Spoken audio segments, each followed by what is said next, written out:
Welcome back to the hottest marriage show in the world. It's I, John D. N. Kanika. A.K.A. Dude. In Too Much Podcast. Rescripting the culture one conversation at a time. I apologize. I was a little tongue-tied trying to make my better half smile. Because, look, I'm trying to figure it out. I really am. Sometimes I promise I wasn't trying to make her upset. But I love her. So she look just to show you how serious she is about this. She's doing this episode, and she didn't even know I was going to say this, but I'm sorry for making you feel the way that I did. Because the way that I saw that, I didn't know that I was making you feel like that, and I'm sorry for that. I'll do a better job next time with trying to understand without causing conflict. Anyways, please forgive me again. I love you for real. Yeah. Anything on your mind? What were you going to say? I was going to say your love languages. You know, I really don't believe in it, but I want to talk about it because I know that at one point it was really big when people like if they knew they love languages. And I was wondering, did you know what yours was and did it ever change or has it always been the same? Because honestly, right now, I think I know what your love language is, but I'll humbly admit if I'm wrong, but I just want to know if it changed from like when you were growing up before you learned about it, you look back what it was and how you felt and then to this point. What are the love languages of you? No, I don't know. But I know that I felt like you're supposed to know it. Like, what is it? Like gifts, affection, like through touch or something like that. Words of affirmation or something. And time, I think. Yeah, I felt like there were 5 of them. Maybe. Yeah. So I guess I should look it up because I'd said that I didn't want to like. Physical touch wasn't really. It is 5. Was. All right. Let me see. Acts of service, gifts, words of that. So acts of service. Yeah. That's the one we missed. So yeah, it was different. Growing up, I think it was definitely quality time. There was a point between you and I where that wasn't a concern for me, so it would have been acts of service. I didn't care about gifts as much, but acts of service, that was really key. And then it came back to quality time. So I guess depending on where I was, it was different. What about you? Well, I thought it was quality time. Mine? Mm-hmm. Okay. Yeah, I think just because of our relationship now, like it's legit quality time. Yeah. And I feel like our relationship blossomed a lot more. And I feel like if that was your love language, I don't see how the other things were going to do what we did. So yeah, I don't need words of affirmation. Yeah, none of that stuff. But what about you? I think probably it was just, I always thought it was physical touch in the beginning. Was that like growing up? Yeah. Like, okay. Yeah, dumb. Well, I mean, I don't think anybody's love language is like, not if they have a real relationship, because that's physical touch. It's gonna slow down. I mean, it is human nature, though. Human nature for what? To want to connect with people, especially physical connection. Oh, I know. I'm without a doubt, but I'm just saying it's not as often as people would think it is. Like in a successful relationship. Some will argue that. No. Some will argue that. Yeah, and I want to talk to them. Okay. I got real questions. So you got physical touch. So where did it change? And I thought gifts. I know. He used to get very expensive. I've never seen somebody get gifts the way that John did. Well, I was like, it made me feel, okay. So just to give you a story about us. So our first Christmas. Oh. Our first Christmas. John used to always wear fleeces. This fleece story is going to go down for the rest of my life. John used to wear fleeces all the time, like the little pullovers. So for Christmas, I'm like junior in college or whatever. But I've never had to really, I don't know. Anyway, so I go to Foot Locker. They got like 3 for $30 or 5 for $50, something like that, right? So then I was like, oh, I'm going to get him all of these colors because who wouldn't want more pullovers? This dude clowned these pullovers so bad. And wait, and then I think that he did this on purpose. So he was talking to this other girl also. So that's why I was like, oh, 5 for 50, cool, So this other girl, I feel like he left out. This girl bought him, I don't know if it was 1 or 2 Nautica track suits with the pullover and the sweatpants. And he left the mugs out. Oh, I got them for Christmas. I was like, oh, for real? Oh. So I was like, oh, okay. So what he got me was these little glass dogs. If y'all remember in the mall, they used to have a little kiosks and it was a little wooden platform with the mirror on it. And it would be little figurines, glass figurines. So he got me little dogs. And because I told him I wanted a dog, he said he was going to get me a dog. But he said, it's not time to get you a dog yet. So I got you this instead. Now, mind you, my grandmother, rest her loving soul. She said, he got you some dogs? I said, yeah, Granny, he got me some dogs. You know how simple these women were at that time? This was symbolism. It was. So, that's the way. Look, check this out. She can clown it all she wants. Mine, I really thought about. She trying to act like because she didn't get him the way she wanted. Like at the end of the day, I know how I thought it was supposed to be. Yeah, so just shows you how shallow she. Well, see, I thought I was getting you something. I already had 1,000 fleeces, all the colors, and she bought me some more. Well, in my head, I was thinking, who would want this if they love fleeces? Like he literally hung with people who wore hospital scrubs. Like they just wanted to be comfortable. Look, so I was like, bet. Are you telling me? Look, I really thought that it was something that was, I always thought that the practical gift was the better gift. So. I don't know anybody who would get somebody. So that was. More. That was Christmas of 01. Christmas of 02. That was, you were leaving, weren't you? Spring of 02, you left? So, spring of... we don't have to do this. Oh, wait. So, we go to the next Christmas, right? This is after he's told me he loves me. So, now, what'd you get for that Christmas gift? We are not going to go this direction. I got him Gucci loafers. Now, never in my life have I ever spent that much money on anything. But it's what he did. He used to wear stuff. And it would be so them Detroit people.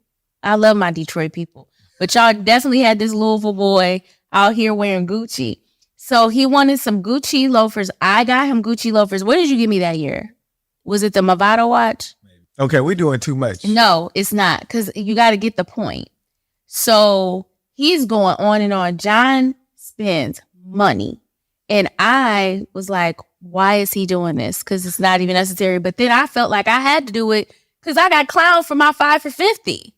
So we went through a few Christmases with some ridiculously priced gifts before it started to calm down. No, it didn't calm down from me. It calmed down from you. I still kept giving you things because, in my head, looking back, it was because I wasn't creative enough. And I felt like if I give her these gifts, it would express like I really care about you. Like who's buying anybody this if they don't really care about something? Right. Yeah. So to me, I felt like it was compensating things I couldn't express.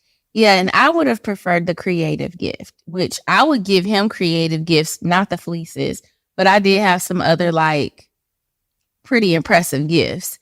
And that was always a problem for me because it was I was a student. John was working way more than I was working while in school. And so there was a pressure at the time to feel like I had to match whatever you were doing. And I never knew exactly what he was going to do. So it was but after a while, sister was like, these pockets can't run as fast as yours can. Yeah, I didn't expect that from you anyway. After I think, so in my head, I thought when I lost a watch and I bought another one. Oh, I was so hurt. I got him a watch. He wanted, I don't even know if you picked it out or you just said you wanted that type of watch. Mm-hmm. and he lost the watch, and I was so hurt. And he went and No, bought you didn't another know one. until you didn't know until you Yeah, I was my like, watch. what? Like, Yeah, what? like this ain't the watch I got you. But I mean, on the flip side, he got me a really nice bracelet. And I don't know where that bracelet went. It's somewhere in the house. It had a nice lobster clasp. So I know I took it off somewhere and it was in the house. It wouldn't have broken off. But when I say I couldn't find that thing, I cried and cried and cried. Oh, I'm sorry. I didn't want you to do that. No, but I was horrified that I couldn't. But on top of the fact that it was after you had already lost the watch. So it was just like, I was so hurt by what you did. And then I said, and then I did the same thing. But getting back to what we were saying, gifts, I felt like if that's how you gave gifts, then that's how, because they used to say, whatever love language you express is what you want in return. And so I was like trying to match that. Hey, them credit cards was like. Yeah, I'm so glad we're so far past beyond that. Because, this is one of the biggest blessings. One of the biggest blessings that you didn't fall in love with that lifestyle. Oh yeah. 'Cause I was like, there's no way I could have afforded to continue that way. Look, yeah, that lifestyle was. I was like, no thing. I didn't need it. Like my credit cards was like. Well, I don't necessarily even know, and I wonder if, and I don't know if how many women are like that though. But like, I thought that they were really nice gifts, but I knew that they weren't necessary. And I don't know. You don't have to break the bank, but I think a lot of messaging out there right now is that that's the one. So. I don't know. I always thought like this is so much money that didn't need to be spent, like, or could have been somewhere else. Oh my gosh. Yeah. Yeah, for sure. So I hate that you felt like you needed to do that. Well, I mean, I had to land it somewhere. I look, if I didn't give you that, what was I giving you? Oh my gosh. You know what I'm saying? So at least, you're like, these are expensive. No, but like, golly. So I guess the love language now would be quality time. Like, because I think I do enjoy time with you. But like, I don't think people would understand how much time we actually spend with each other outside of work. Right. And I would be hurt if I got that taken away. Like, I feel like it's like something that you create something every time you get back together. It's almost like we be in the lab. Like, I know we on here, but we talk all the time. Yeah. You know what I'm saying? And to me, I feel like, because I don't really pay attention to social media, or I've been keeping up with this rap stuff lately because it's been exciting, but I don't keep up with regular society stuff. And she knows everything that's going on that's worth talking about. And I be like that. Yeah. She's like, she should probably get paid for as much as she be scrolling through social media. But my point is that she keeps me balanced, and like, she don't talk about it all the time, but if it's anything worth talking about, she'll bring up and we'll have a good conversation from it. And to me, I feel like she's my connection to the world, because to me, I feel like you stay informed. I do. Even the stuff that don't matter. But sure. Show me the receipts. Owe me the receipts. Yeah, I love that. I love all the silly stuff. I will pay attention to the stuff that might be serious. But even with that, like, I try to protect my own peace by the stuff I do look at generally are things that will make me laugh or are interesting to me. But heavy stuff, I try not to. Okay, that might not be true either. I have this new thing about listening to interrogations. That's the dark side of me, I think. That's a little heavy. But yeah, she hasn't. I don't think she's shared any of those stories. But they're so interesting. I don't think they're that in it. I don't know. It's interesting because they talk about body language. Oh, I probably would enjoy it. Yeah, like they talk about how if body language is like a pseudoscience, and you really can't depend on certain things. But if you see three different behaviors that mean something in succession or together, it can indicate that somebody is lying. I used to love this show called Lie to Me, where it was like a guy who was always trying to figure out how people were lying. But listening, like, it's a voiceover while you're listening to the interrogation, they're breaking down everything that the detectives already know. I want to watch that. I'm telling you. You know what? When you said interrogation, I was thinking about like the worst, like, you know how they be like beating up people. Oh yeah, they do. No, the police aren't doing. No. It's like for real cases. And I was thinking that's what I thought. I was like, I don't want to watch. Oh yeah, they're like sitting in the room and they're like using something called the read technique, and they'll walk you through it every time. So then you start to see the patterns of and it's so interesting. And in all the videos, they have like a licensed psychologist, different types, people from different disciplines that all get to weigh in on what's happening in the room. So they're all putting all of it's like anything with a multidisciplinary team, I think is always the best. So all of them come together with their notes on what's happening. And then the voiceover communicates what we should be seeing or what we're thinking about this or what we should be noticing about it as we're going along. And it's fascinating. Now, the cases are horrible because it's usually someone has been really hurt or whatever. But the gall and the audacity of the people who are sitting there and they really think that they're not going to get caught is amazing to me. Even like in talking, like when you're talking and they ask you a question and they'll be like, they'll be like, no, not as far as I know. And they say, you see that right there? That allows them the flexibility that if you drop them a hint about something and it starts to close them in, they have a door to come back out. So then they'll be like, not that I know of. And then later on, they'll be like, oh, you know what? As a matter of fact, I did see that person. But because you said not that I know of and before, you're not committing. Yeah. Mm-hmm. And so I'll be sitting there like, oh my goodness. I want to watch it. Well, I know I want to watch it. Yeah. So sometimes when I'm like doing something mindless, like, or even like if I'm walking the dogs or I'm out in the yard, I'll be playing interrogations. It's so crazy. Because it'll be like, and I feel weird because I'll even have them playing in the car when I go to pick John up or the kids will come get in the car and then the sound will come back on when you turn on the car. My phone will hook to it and they'll be like, they found the body. And I'm like, that's probably not what people want to hear when they get in the car with you. But that's exactly, yeah, I think that is so fun. But anyway, that's my new thing. Well, it look like that's the quality time that we're going to enjoy. Yeah, after. Yeah, and we can, for sure. Yeah. And we can make that happen. Anybody you want to give a shout out before we get out of here? No, not today. Who do I want to give a shout out to? All of y'all for tuning in. I really do appreciate it. Social media has increased a lot for us. So keep sharing and hopefully one day somebody will pick us up so that I can have some supplemental income for my family. Okay. Anyways, y'all make today better than yesterday. Don't worry about anything you can't control. GATA. Get after that action or that action will get after you. Be great on purpose.